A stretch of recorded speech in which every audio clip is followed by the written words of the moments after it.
the desert winds whispered that night, carrying with them an old tale of cruelty and courage.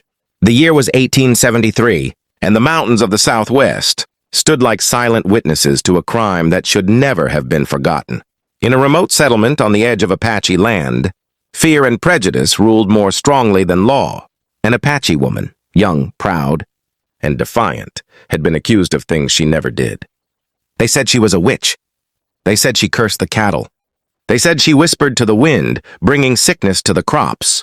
But in truth, her only crime was being born Apache in a land stolen from her people. One moonless night, fueled by superstition and hatred, the townsfolk dragged her out from her small hut. They bound her wrists, ignored her cries, and marched her past the church, past the saloon, until they reached the old stone well at the center of the square. With no trial, no mercy, they threw her into the darkness, her scream echoing against the walls as she fell. The splash at the bottom was final, chilling. But then came the sound no one expected, the voice of the woman crying out for help, echoing up the stone shaft like a ghost refusing to die. The villagers shivered, turned their backs and walked away, whispering prayers against the witch's curse. For hours, through the long night, her voice rose from the depths of the earth. Her pleas were raw, human, filled with fear and desperation. "Help me! Please don't leave me here!" And yet, door after door was closed, ear after ear was deaf. Only one man in that town, a drifter with no family and no stake in its politics, listened to her cries. His name was James Calder, a former soldier haunted by his own sins.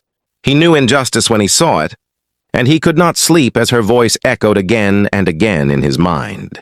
He tried to ignore it, to drown it out with whiskey and silence, but her words dug deep into his soul, until he rose from his bed, lit a lantern, and walked alone to the well where everyone else had chosen cowardice. James stood at the edge of that well, looking down into the blackness.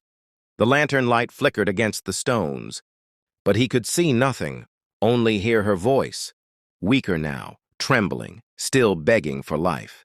He thought of his own past, the wars he fought, the blood he spilled, the lives he did not save when he had the chance.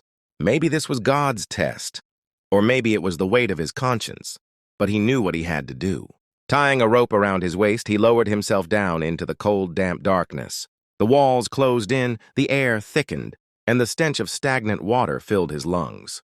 Yet still he descended, until at last his feet touched the slippery stones near the water's edge. There she was, shivering, barely keeping her head above the surface. Her eyes, dark, wild, but alive, locked with his, and for the first time she stopped crying. With trembling hands, James pulled her up against the wall, securing her with the rope as he called to the surface. Inch by inch, with sweat pouring from his body and every muscle burning, he lifted her back toward the world that had cast her away. At last, they reached the surface together, gasping in the night air. The town would awaken soon, and they would not welcome what he had done, but James did not care. He had heard her cry, and he had answered. In that moment, a soldier found redemption, and an Apache woman found a second chance.